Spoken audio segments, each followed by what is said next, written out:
My Mafia boss husband thought I was gone. But I overheard everything. What you are about to hear is gonna stop you cold. Before we go any further, hit the subscribe button and tell me where you are watching from, because I need to know who stayed for this one.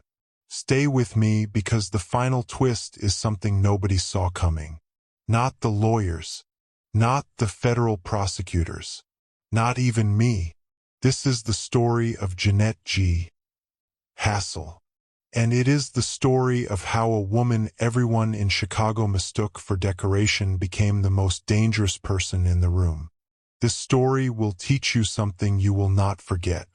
Never underestimate someone because they move quietly. Never assume the woman beside you is less intelligent than you.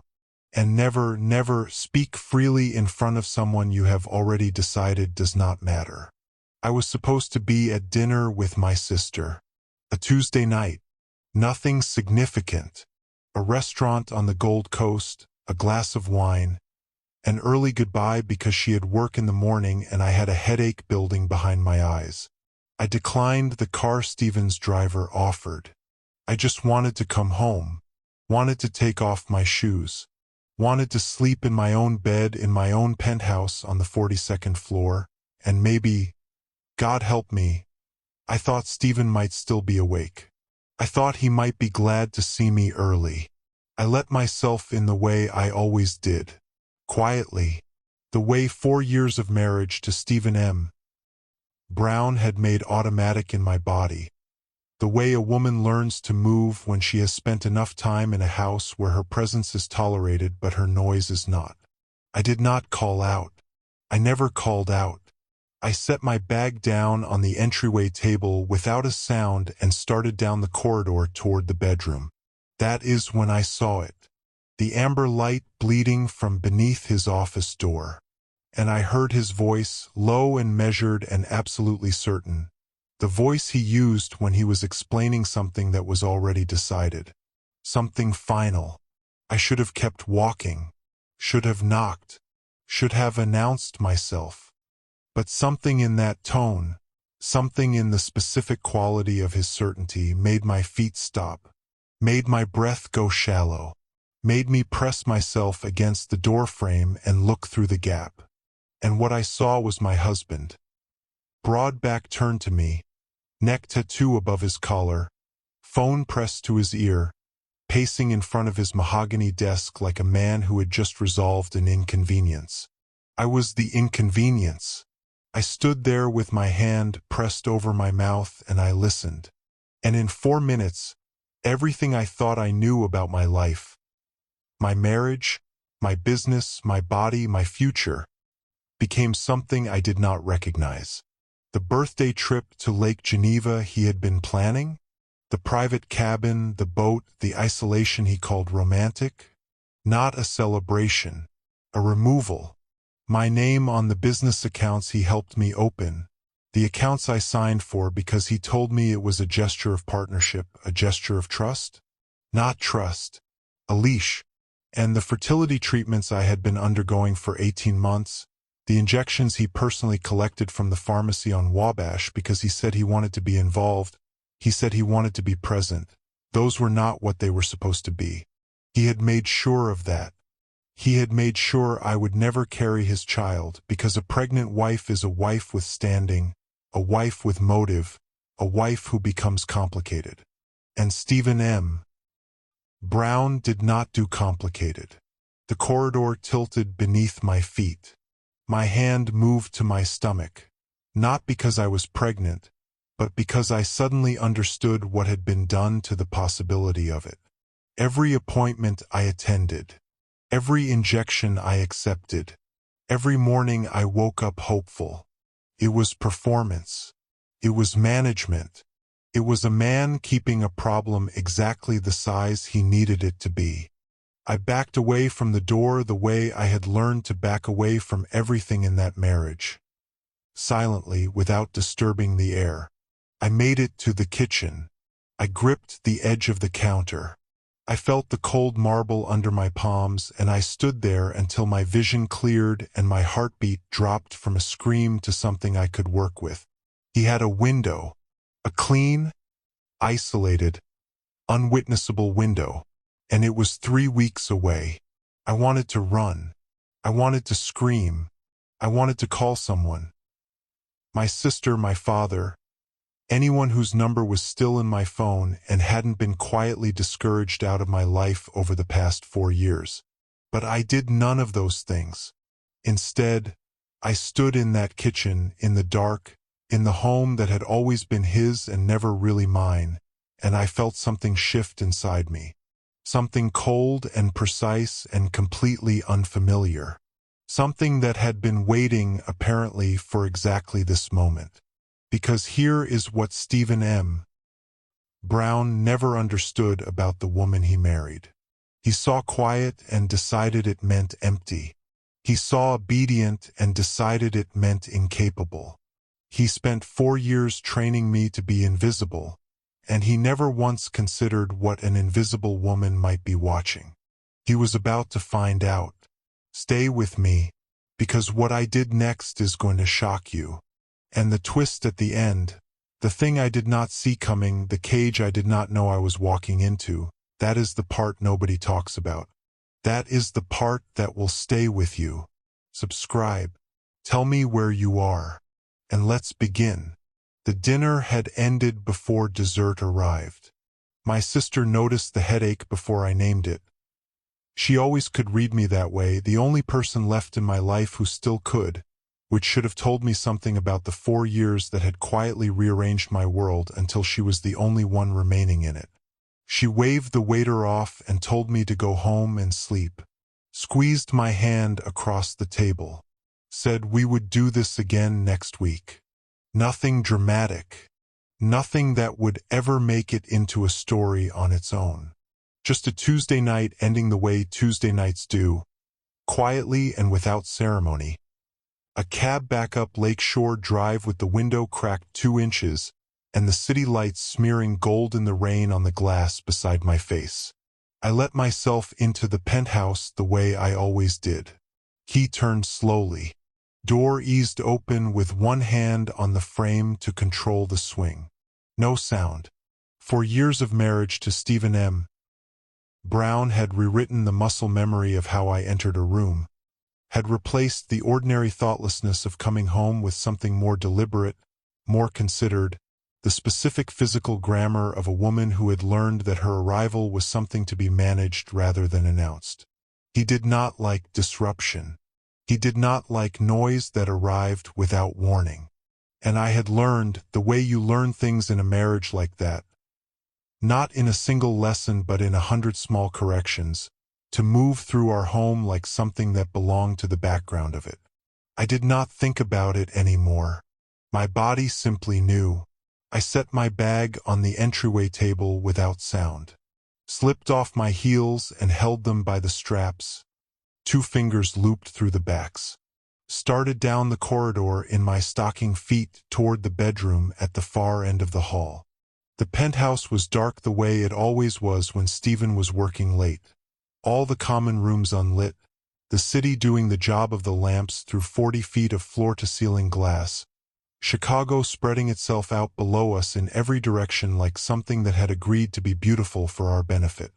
That was when I saw the light, amber and warm, bleeding from beneath his office door in a thin, unbroken line across the dark corridor floor. I stopped walking, not from suspicion, not yet, not consciously, but from the ordinary trained reflex of a woman who had internalized, bone deep, the importance of not interrupting Stephen when he was working. I could hear his voice on the other side of that door, low and measured and carrying the specific weight of someone explaining something to someone else who needed to understand it correctly the first time, without repetition, without question. I recognized that register. I had been on the receiving end of it enough times to know its shape. I meant to keep walking. I meant to go to the bedroom, take off my earrings, wash my face, sleep. Instead, I stood there in the corridor in my stocking feet with my heels hanging from 2 fingers, and I listened. For minutes. That is all it took. In 4 minutes I learned that the boutique interior design firm I had spent 3 years building, the one with my name above the door, my aesthetic in every project, my signature on every contract and account filing, was the primary vehicle through which the Brown family laundered money across the north side of Chicago. That my name on those accounts had never been a gesture of partnership or faith or pride in what I had built. It had been a collar. Thin, legal, invisible, sized precisely so I would never feel it until someone decided to pull. That the fertility treatments I had been attending faithfully for 18 months, the injections Stephen personally collected from the pharmacy on Wabash because he told me he wanted to be involved, he wanted to be present, he wanted this, had been replaced somewhere between that pharmacy counter and my body with something engineered to guarantee they would never work. Every appointment, every hopeful morning, every conversation we had in the dark about what we would name them, what kind of parents we would be, managed. All of it managed the way you manage a variable that needs to stay within a specific range. And the birthday trip to Lake Geneva, the private cabin, the boat he had described with such careful warmth, the long weekend of isolation he had framed as romance, was not a celebration. He told whoever was on that phone that the lake was deep, that there were no neighbors within a quarter-mile, that it was the kind of place where an accident would raise no complications. I stood in the dark corridor with my heels in my hand, and I did not make a single sound. And something that had been sleeping inside me for 4 years opened its eyes. I did not run. That is the thing people never understand about moments like that one. The assumption is always that the body's first instinct is flight, that fear announces itself as movement, as noise, as the urgent need to put distance between yourself and the thing that just unmade your world. But fear, real fear, the kind that comes from hearing your husband discuss the logistics of your death in the same tone he uses to discuss quarterly projections, that kind of fear does something different. It does not send you running. It pins you to the floor of the corridor for 10 seconds that feel like 10 minutes, and then it releases you into a strange and terrible calm, and you walk, quietly, the way you have always walked in this apartment. The way you were trained to. I walked back to the kitchen. I set my heels down on the tile without sound. I took a glass from the cabinet, the everyday ones, not the crystal he preferred for guests, and I filled it from the filter tap, and I stood at the counter and I drank it slowly. My hands were shaking. I watched them shake the way you watch something happening at a slight remove from yourself, with observation rather than feeling. And I stood there until they stopped. Took longer than I expected. When they were still, I set the glass down and I stood in the dark kitchen with the city glittering 42 floors below the window, and I let the fear finish its business and drain away. And what moved in behind it was something I had no prior name for. Something that was not courage, not yet. Something colder than courage and more patient. Something that knew, without being told, exactly what needed to happen next. Stephen had an alcove off the main corridor. He used it as a secondary workspace, a narrow room with a built-in desk, a printer, a 2-drawer filing cabinet he had brought from his previous office when we moved in together. I had walked past it 4,000 times in 4 years. I had never once opened the cabinet. Not because I had been told not to, but because it had never occurred to me that I should. That is what 4 years of a certain kind of marriage does to the architecture of your curiosity. It teaches you which rooms are yours and which are simply rooms you are allowed to pass through. The cabinet was unlocked. Of course it was. It had never needed to be locked. I opened the top drawer and I began to read. Account statements first, and I understood within 3 pages that the business accounts registered in my name were cycling money through my firm's project billing in amounts that had nothing to do with any project I had ever designed or invoiced.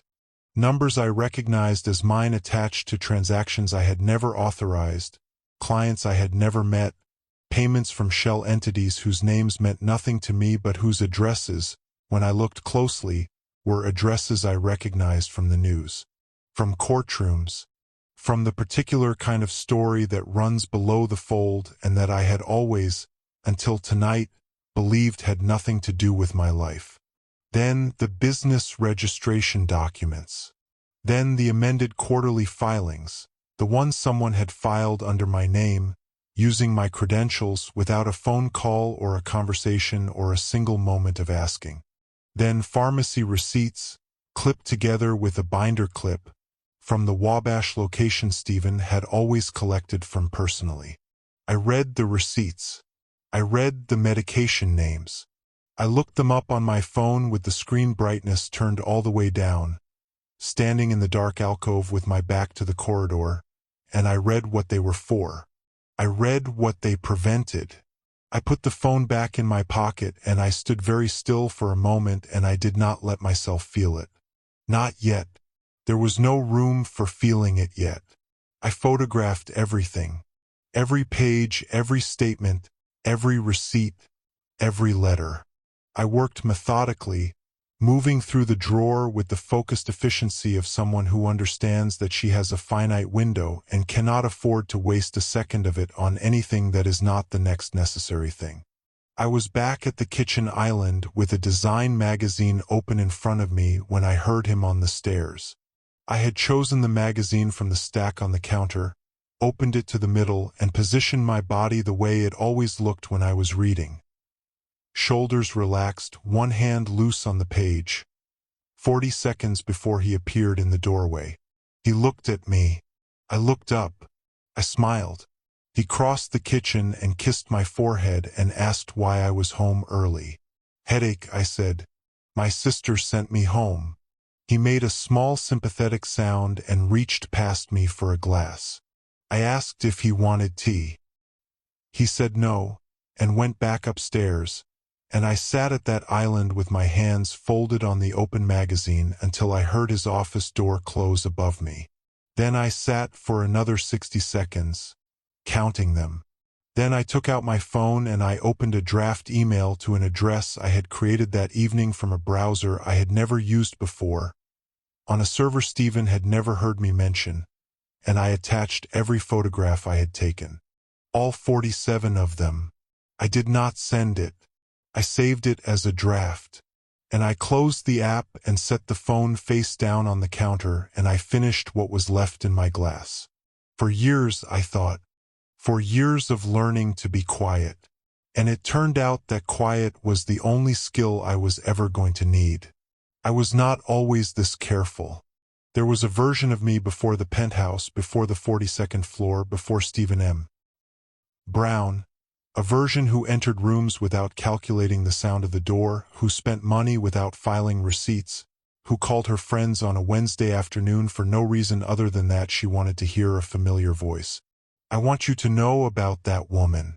I want you to understand what she was before you understand what she became.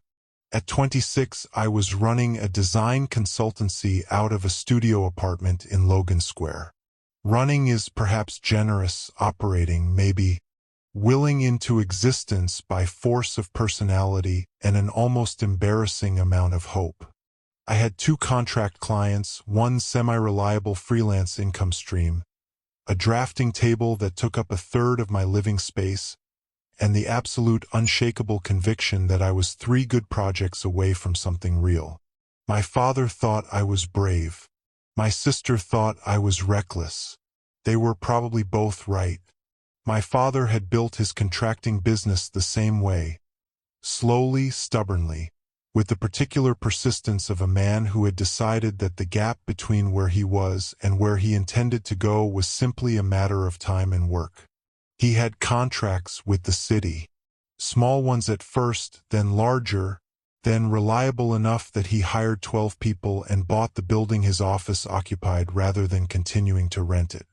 He was not wealthy, but he had built something that was his, and that mattered to him in a way I understood completely because I was trying to do the same thing. Then the city contract was pulled. No explanation that fully satisfied. A procurement review, they said. A reallocation of resources.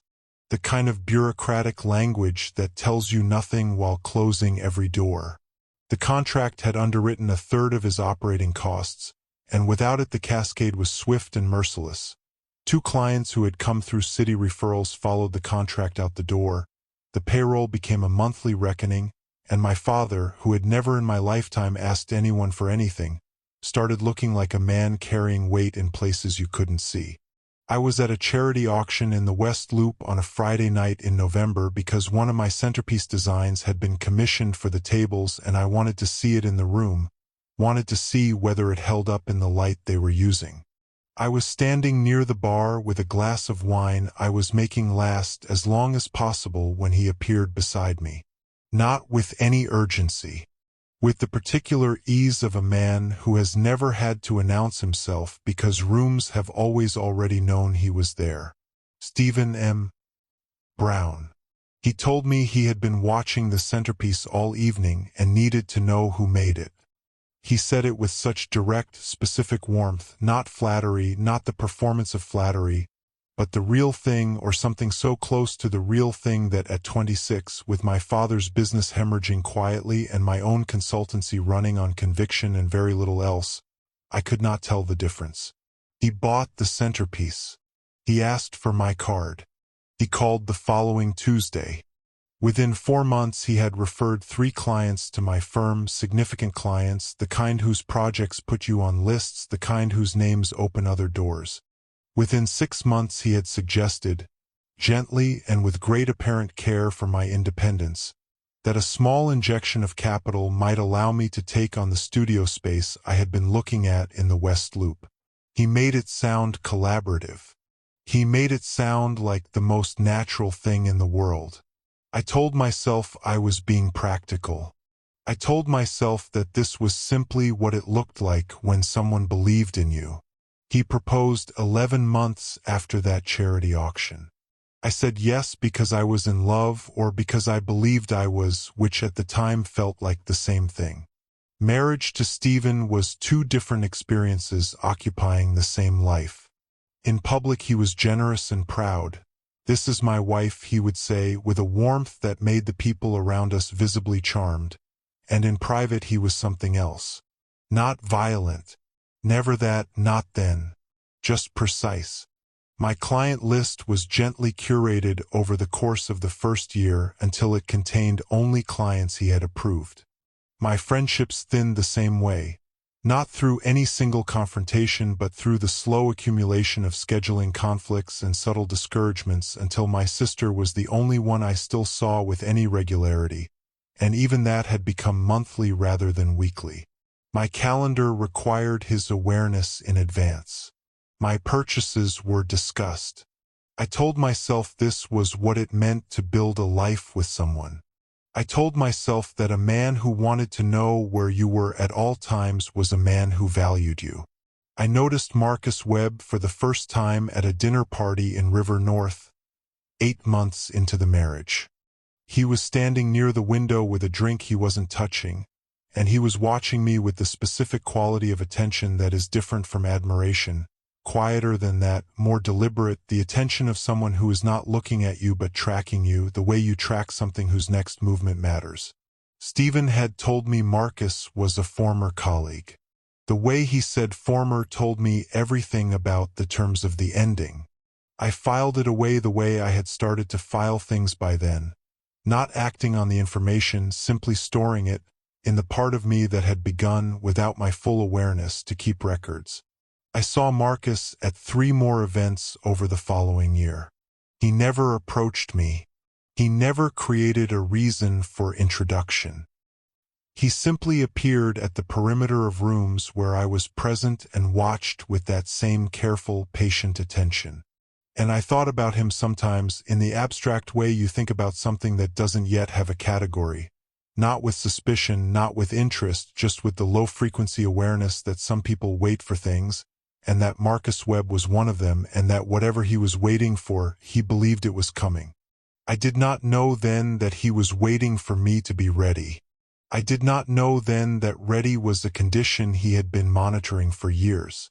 I did not know any of the things about Marcus Webb that I would eventually need to know in order to understand what he was really offering me the night I finally called his number. But that comes later. That is a different chapter.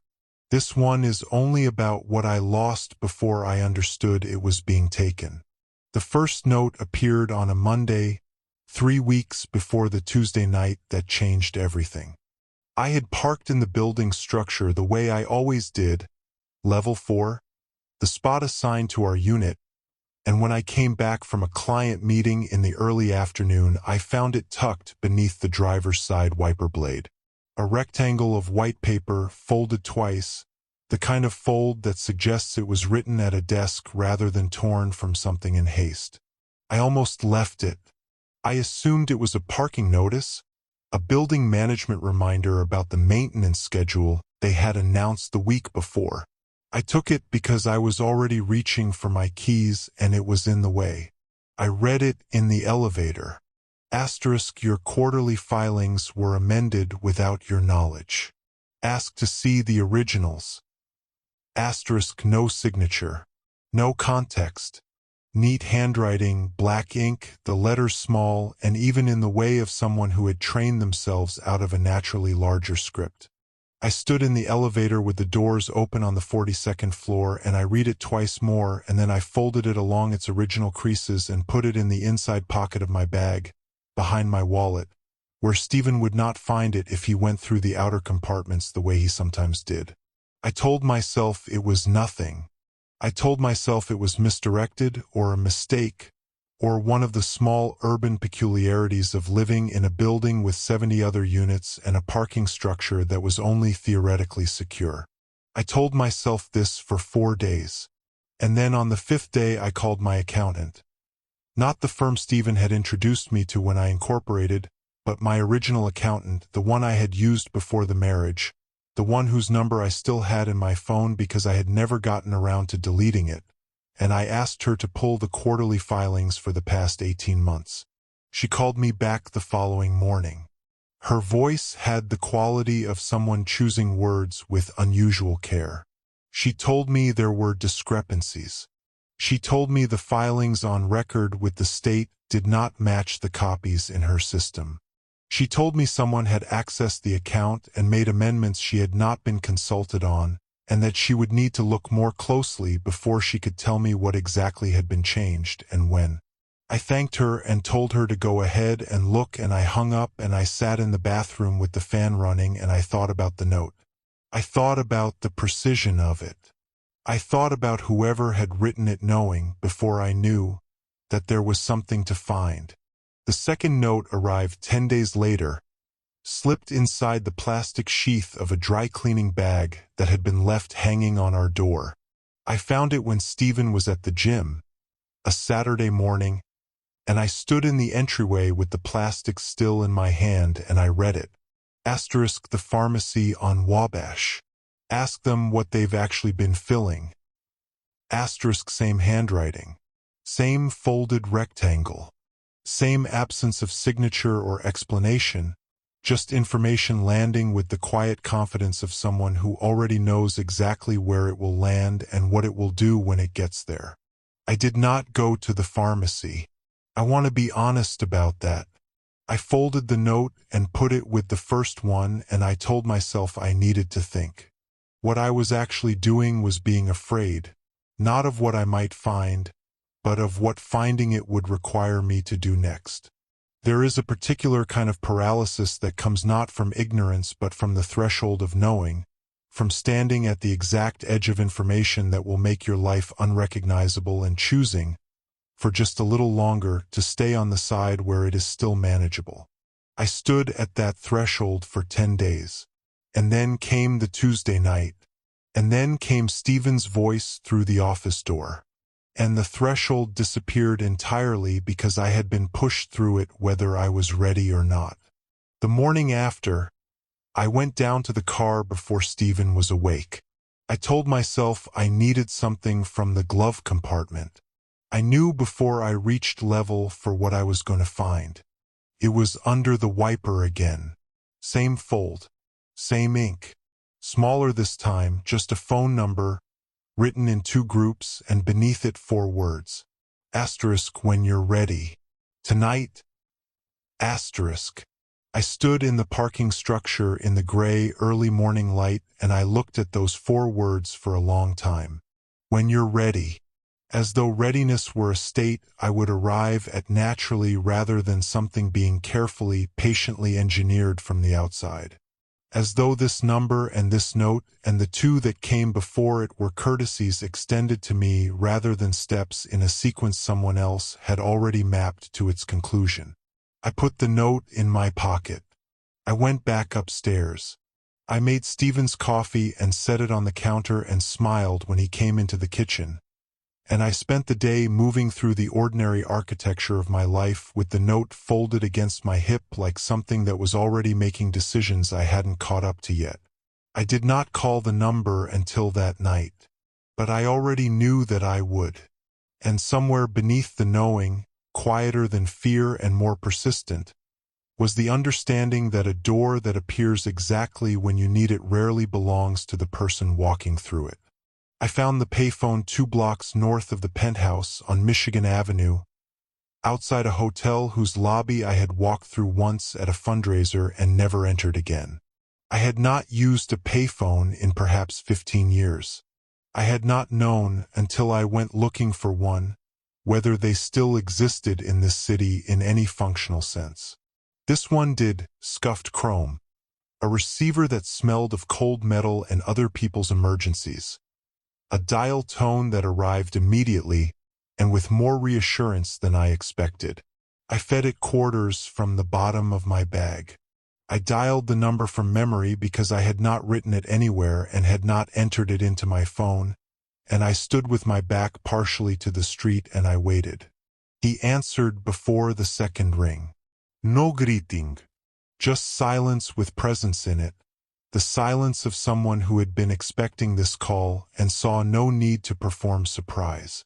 I told him I had found his notes. He said he knew. I told him I wanted to meet. He gave me a location and a time with the efficiency of someone reading from a document he had already prepared, and then he ended the call, and I stood for a moment with the receiver still in my hand before I hung it up and walked back out into the cold. The river walk was nearly empty at midnight. A November river, black and wide. The bridges lit from beneath in amber. The city stacked above us on both sides in glass and steel and in different light. I heard my footsteps and almost nothing else.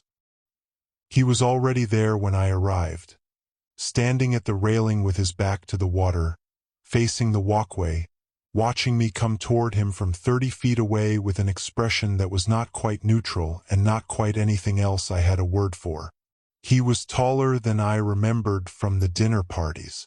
Darker coat. The same quality of stillness, the particular stillness of a man who had made peace with waiting because he had always known the waiting would end. Marcus Webb, Stephen's former financial attorney. Former, in the way that things between men like Stephen end, abruptly, publicly, with enough humiliation attached to ensure the other party understood the terms of their departure. I had heard the story in pieces over 3 years, never from Stephen directly, always from the periphery, the way information about Stephen always arrived. A dispute over methodology. A difference of opinion about documentation. The kind of professional rupture that leaves one man standing and one man carrying something he is not finished with yet. He did not extend his hand. Neither did I. We stood at the railing and he told me, without preamble or unnecessary softening, what he had. 3 years of financial documentation on the Brown family's North Side operation.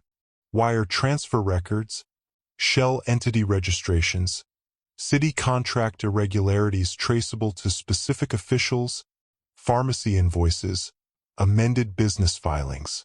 Enough, he said, to build a federal case. Almost enough. What the documentation lacked was interior corroboration.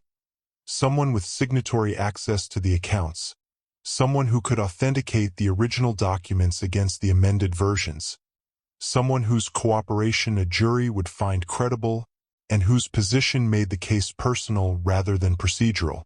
He looked at me when he said it. He did not need to say the rest. Then he reached inside his coat and placed a folder on the railing between us. Manila, unremarkable, the kind of folder that contains the kind of documents that change the shape of a life. He opened it and turned it toward me, and I looked down at a cooperation agreement. Formal, structured, already populated with my name in the relevant fields, already formatted for signature, already complete in every particular. Waiting only for me. I looked at it for a long moment. I looked at him. He told me to take my time. He said it with such patience, with such specific, calibrated patience, the patience of a man who has rehearsed the exact quality of reassurance required for this precise moment, that something in me almost believed he meant it. Almost. There was a layer beneath the almost that I could not fully articulate, standing there in the cold at midnight with the river behind him and the city above us and my husband asleep 42 floors up in a penthouse I now understood had never been mine. Something beneath the almost that registered the folder's completeness, the agreement's readiness, the choreography of notes and timing and location, registered it and filed it away in the part of me that had been keeping records for 4 years without being asked. I took the folder. I told him I would review it. He nodded as though this were the answer he had expected, which I understood later was because it was. I signed it the following evening. But before I signed it, the next morning before Stephen was awake, I walked to the public library on State Street and I sat at a terminal in the back row and I opened a browser and created an email address that existed nowhere in my life. No connection to my name, my firm, my devices, my history.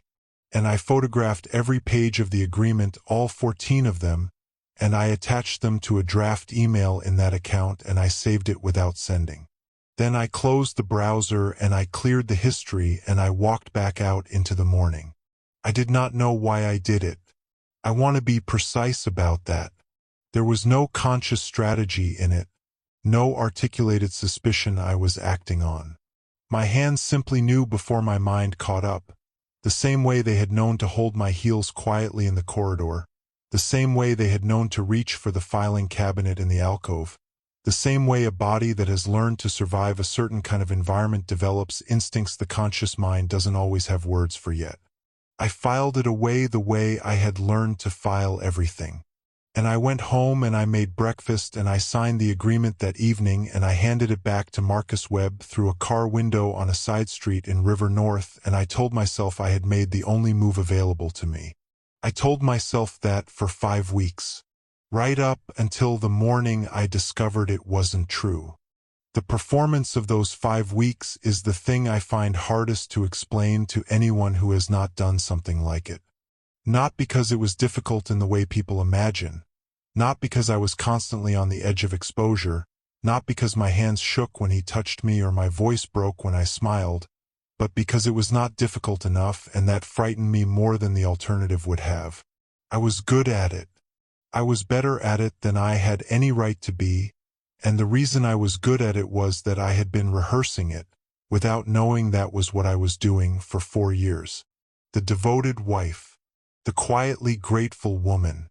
The person who asked about the cabin with the right amount of soft anticipation in her voice, who suggested packing the good burgundy for the birthday weekend, who touched his arm at dinner and said she was looking forward to it.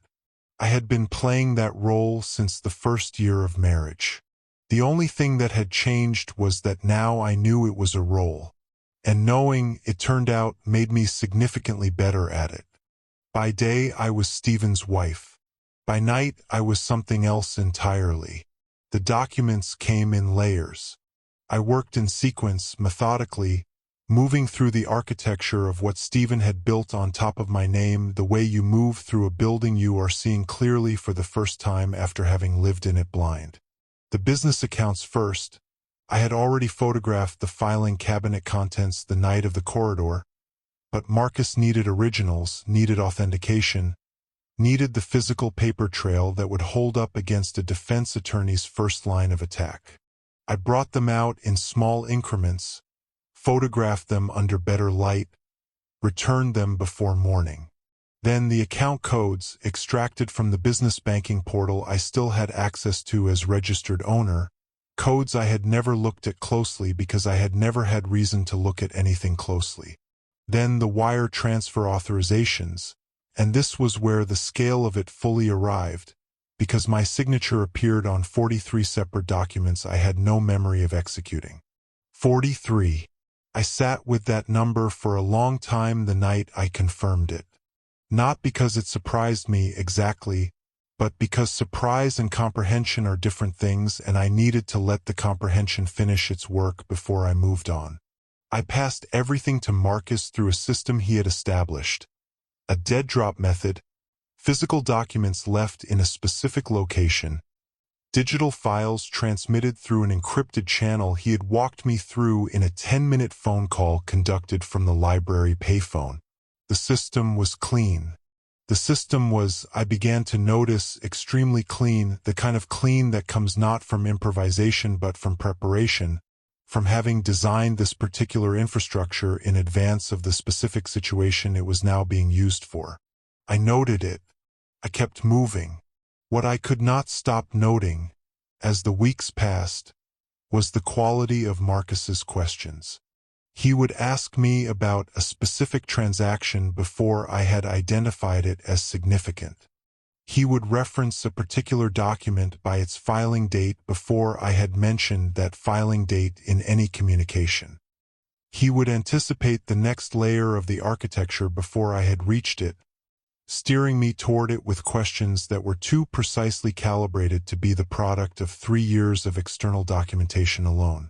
Someone had been inside this operation more recently than 3 years ago. Someone had access to information that was current or close to current, and that someone was informing Marcus's understanding in ways that his documentation could not fully account for. I filed it away. That is the truest thing I can tell you about those 5 weeks, that I became, through the practice of them, extraordinarily skilled at filing things away, at registering a concern and placing it in the part of my mind reserved for later, for after, for the version of this situation in which I had the luxury of analysis because I was no longer in immediate danger. I had learned this skill in marriage, as it happens. Stephen had taught it to me without intending to, by creating an environment in which the processing of difficult information had to be deferred constantly, strategically, in order to maintain the surface that kept everything functioning. He had trained me to compartmentalize with a precision that was, in these 5 weeks, the most useful thing he had ever given me. So I registered that Marcus knew too much. I registered that his preparation had the texture of something designed around a foreknowledge he had not disclosed to me. I registered the faint, persistent wrongness of an exit that had appeared with such surgical timing, such specific convenience, such patient and perfectly calibrated readiness. I registered all of it, and then I put it away and I went back to the documents and I kept working, because the only thing I knew with certainty was this: the time to understand your allies is after you are safe. And I was not safe yet. And the birthday weekend was 2 weeks away. And the lake, as Stephen had told someone on a phone call I was never supposed to hear, was very deep. He came through the door at 7:15 carrying white peonies and a bottle of champagne, he held by the neck with the casual ease of a man who had decided the evening was already going well. I was in the kitchen when I heard the elevator, and I had exactly the time it took him to cross the entryway to arrange my face into the expression it needed to be: open, warm, faintly surprised in the pleasant way, the expression of a woman who is genuinely glad to see her husband come home. I had become very fast at this. 5 weeks of practice will do that. He set the champagne on the counter and handed me the peonies and kissed me in the way he kissed me when he was in an expansive mood. Properly, with his hand at the back of my neck, with the performance of tenderness that I had once believed was the real thing and now understood was simply the costume he wore when the real thing was required to be convincing. I thanked him for the flowers. I meant none of it and showed none of that. I put the peonies in the tall glass vase on the kitchen island and I opened the champagne because he preferred it opened by someone else, and I poured 2 glasses and handed him one, and we stood at the counter the way we had stood at counters 100 times before, and he told me about his day with an ease and warmth I recognized as the register he reserved for moments he wanted to remember. Or wanted me to remember. We ate dinner at the dining table, which we did perhaps twice a month. Most evenings were kitchen island affairs, Stephen on his phone, me with a book or a pretense of one. Tonight he had put his phone face down before we sat. He asked about my week, about a project I had mentioned, about whether I had thought more about the cabin and what I wanted to do while we were there. I told him I had been looking forward to it all week. I told him the lake sounded beautiful. I held his gaze when I said it and I did not look away, and he smiled the smile of a man who believes he is seen and appreciated, which is the smile of a man who is not paying close enough attention to what he is actually looking at. Partway through the meal, he set down his fork and reached across the table and took my hand. This was not a habitual gesture. In 4 years of marriage, Stephen had not been a man who reached across tables, who initiated contact without purpose, who touched me in ways that were not about something else. I felt the deliberateness of it, the decision behind it, and I kept my face exactly as it was, and I let him hold my hand and I waited. He told me this weekend was going to be something I would never forget. He said it with such specific, settled certainty, the certainty of a man who knows exactly what is going to happen and has already made peace with it, that for a moment the room went very still around me. Then he said he had been thinking about our future, that it was time for things to change, that he felt going into this weekend, that he and I were finally on the same page in a way he hadn't been sure we would get to. He looked at me across the table with an expression I can only describe as genuine, and perhaps it was genuine in the way that the feelings of people like Stephen are genuine, which is to say real within the narrow frame of their own narrative, real as long as they remain the only one in the room who knows the whole story. I squeezed his hand. I told him I felt exactly the same way. I told him I had been thinking about our future too, and that I was ready for things to be different. Every word of it true in a direction he could not have imagined. He opened a second bottle after dinner. He was relaxed in a way I had not seen in months. The relaxed of a man with nothing left to manage, nothing left to arrange, everything already in place and the clock simply running down to the appointed hour. We moved to the living room. He put music on. He was, I realized, in the process of enjoying himself. The weekend had not yet arrived and he was already enjoying it.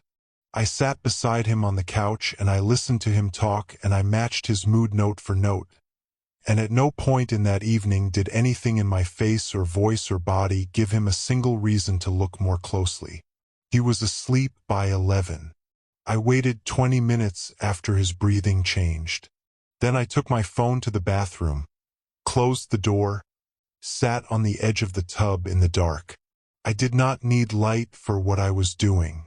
I opened the encrypted channel and I typed one word and I sent it before I could sit with it any longer than necessary. Tomorrow. I put the phone in my robe pocket and I sat in the dark bathroom for a while and I waited to feel something. Fear, grief, the residual pull of 4 years of a life that was ending in the morning. I waited for the version of myself who had stood in the corridor 3 weeks ago with shaking hands and a glass of water to show up and remind me of the weight of what I was doing. She did not come. What was there instead was something I had no prior word for. Not peace exactly, not readiness exactly, but the particular quality of stillness that belongs to a woman who has already made every decision that matters and now has nothing left to do but wait for the clock to reach the right hour. I went back to bed. I lay down beside my husband in the dark. I listened to him breathe, And I closed my eyes and I waited for morning, and I did not feel afraid at all. I was in the living room when they arrived. I had positioned myself there deliberately, not on the couch closest to the window, not at the kitchen island where Stephen was making coffee, but in the armchair beside the bookshelf in my silk robe, with a cup of tea cooling on the side table and a design journal open in my lap to a page I had not been reading. I had been awake since 5. I had showered and done my hair and then put the robe back on because a woman in a robe on a Friday morning is a woman who was not expecting anything, and I had learned in 5 weeks of this that the details are where the performance lives or dies. I heard them before the knock. The particular density of movement in a corridor that holds more people than it usually does. The muffled efficiency of professionals who have done this enough times that urgency no longer requires noise. Then the knock 3 times firm, the knock that is also a statement, and I heard Stephen set down the coffee carafe and cross the kitchen, and I heard him open the door, and then the apartment changed. 8 agents. 2 prosecutors. They moved through the entryway and into the living space with the organized calm of people working from a floor plan they had already memorized. Splitting into pairs, each pair with a direction and a purpose and no wasted motion. One of the prosecutors was holding a document he extended toward the middle distance of the room in the way you extend a warrant. Not as an offer but as a notification.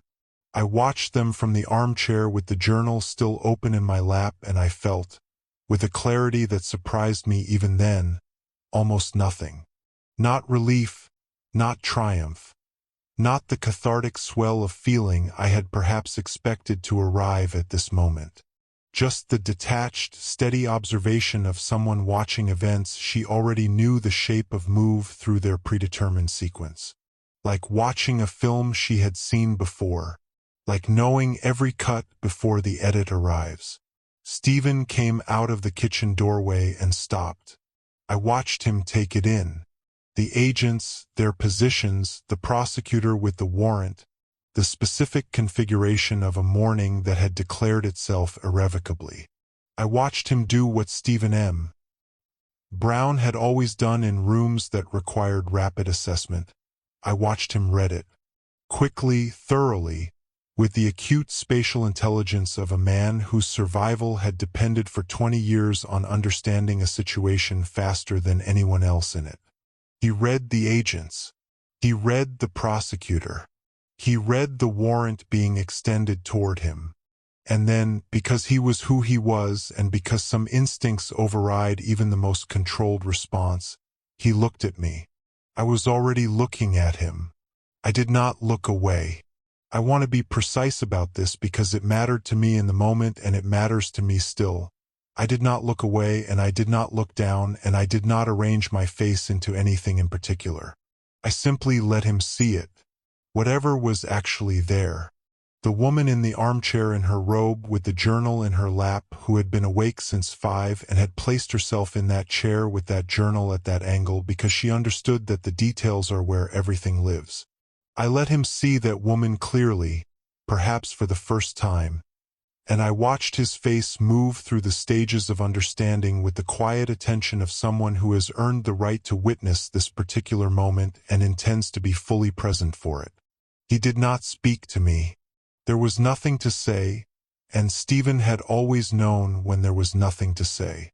They walked him through the process, the formal identification, the reading, the transition from the man in his own kitchen to a man in someone else's jurisdiction. And he went through it with the composure of someone who has always known, at some level, that composure under this specific pressure was a skill he might one day need. I will give him that. He was composed. He looked at me once more as they moved him toward the door, and I held that look, and then he was in the corridor and the door was closed and I heard the elevator arrive and open and close and descend. The apartment was quiet in the way that a space is quiet when something that occupied a great deal of it is suddenly gone. I set the design journal on the side table beside the cooling tea. I sat for a moment in the armchair. Then I moved to the couch and I sat there instead. In the middle of it, in my robe, in the silence, and I looked at the room that was now simply a room, and I waited to feel like I had won something. The feeling did not come.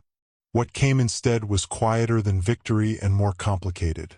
The specific anticlimactic stillness of an ending that has resolved exactly as planned and left you, nonetheless, with the unsettling sense that the plan was never entirely yours. That the story you believed you were authoring had margins you hadn't examined. That somewhere in the machinery of the last 5 weeks there were mechanisms you set in motion without fully understanding what they were attached to. I told myself this was the aftermath of adrenaline. I told myself it was the natural deflation of a sustained performance finally released.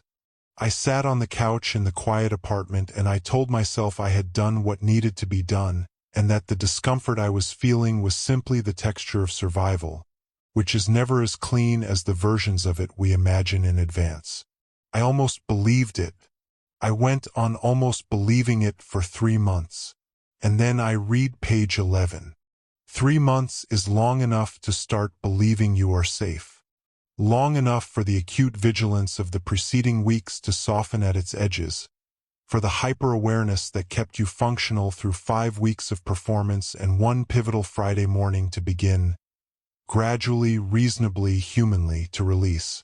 I had restructured the bedroom, cleared Stephen's things methodically and without ceremony, donating what was donatable, boxing what the federal inventory had not already claimed. I had converted his home office into a proper workspace. Drafting table reinstalled, material samples organized along the window ledge, the mahogany desk that had been his replaced with one I chose myself, lighter wood, cleaner lines, nothing in it that remembered him. I had been sleeping better than I had in 4 years. I had called my sister twice a week. I had started, cautiously and with the particular tentativeness of someone relearning a skill they were told they didn't need, to answer emails from old friends. Marcus's firm had been handling the restructuring documents. This was part of the arrangement, part of the infrastructure of the cooperation agreement.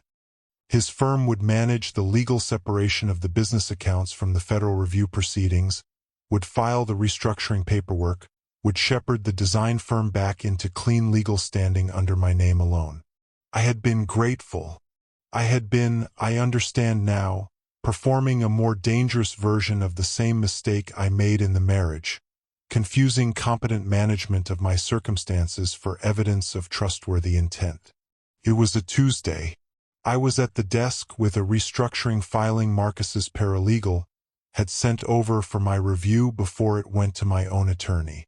Routine, I had been told. Standard language.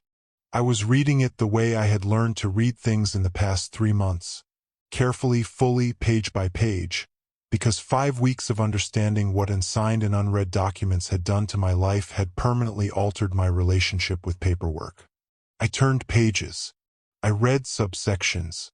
I noted defined terms and cross-references and the particular architecture of legal language that buries its most significant content in its least alarming constructions.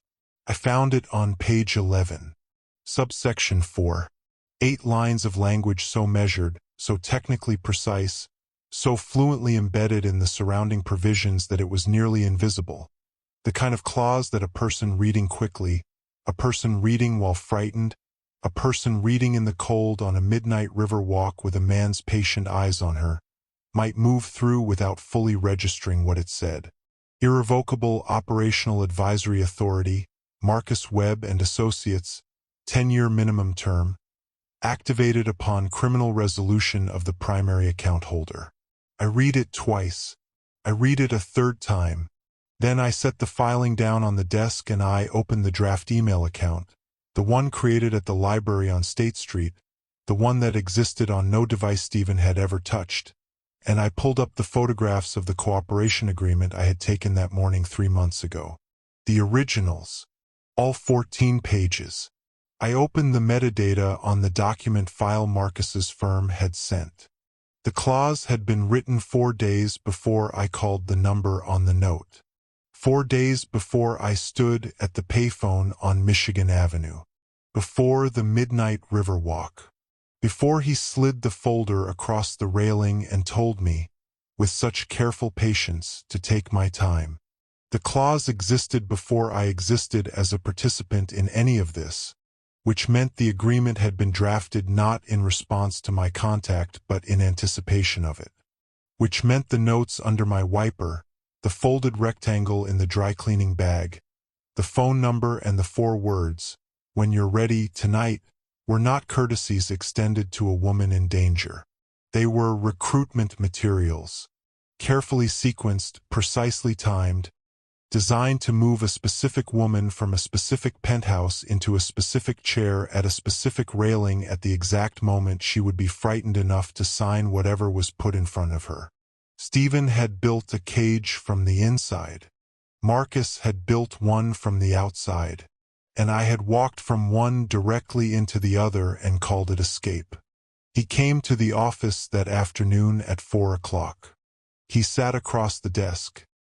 My desk, the lighter wood, nothing in it that remembered Stephen, and he told me the advisory role was a protection, that I was safer now than I had ever been, that the firm's involvement was in my interest, had always been in my interest, and that I should understand it that way. He said it with the same patient, calibrated warmth he had used on the Riverwalk, the warmth of a man who has rehearsed the precise quality of reassurance required for each specific moment, and this moment, he had clearly calculated, required reassurance and not much else. I nodded. I told him I understood. I walked him to the door with a smile that could have meant anything, and I waited while the elevator arrived and opened and took him down, and I listened to the mechanism of it descend. Then I went back to the desk. I sat down. I opened the cooperation agreement on my screen, the photographed originals, not the version Marcus's firm had filed, and I turned to page 11. To subsection 4. To the clause that granted his authority, 8 lines of measured legal language that he had written before I called him, and that he had clearly never expected me to find, or had expected me to find too late, or had expected me to find and have no recourse against. He had not read carefully enough. Directly below the clause granting advisory authority, separated from it by a single line break, written in the same measured technical language, equally embedded, equally easy to move through without registering, was a subordinate clause whose activation condition he had apparently not considered carefully when he drafted his own trap, or had considered and dismissed, because the woman he was drafting it around was the kind of woman who cried quietly in door frames and signed things in the cold without reading them.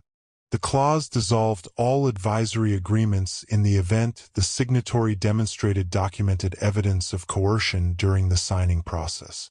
I sat at the desk for a long moment. Outside the window the city was doing what it always did, indifferent and luminous and entirely unaware that in a converted home office on the 42nd floor a woman was sitting very still with her hands folded on a lighter wood desk and feeling, for the first time since a Tuesday night 3 months ago, the specific quality of stillness that is not resignation but its precise opposite. I had filmed myself at the library computer. I had the timestamp of every note received before I made contact. I had the metadata of the cooperation agreement proving the clause predated my call. I had, in the draft folder of an email account that existed on no device any man in my life had ever touched, every receipt of everything that had ever been done to me and everything I had ever done in response. I had kept it all, not because I knew I would need it, because 4 years of a certain kind of marriage had taught my hands to keep things before my mind understood why. I had been quiet because I was trained to be quiet. I had been invisible because invisibility was the only room in that life I was given without conditions. And invisible women, it turns out, see everything, remember everything, document everything, and wait, with a patience that would impress even the most patient of men, for the moment when the careful architect of someone else's trap looks up from his blueprints and realizes he forgot to account for the woman who read every line. I opened a new document on my screen. I began to write. They both made the same mistake. Stephen thought quiet meant harmless. Marcus thought frightened meant careless. But Jeanette G. Hassel had spent 4 years learning to be invisible, and invisible people see everything, remember everything, and keep everything. The cage was real. The door was always open.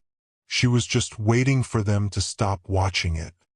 Show your respect by hitting that like button, subscribe to join the family, and drop a comment below to let the commission know your thoughts on today's hit.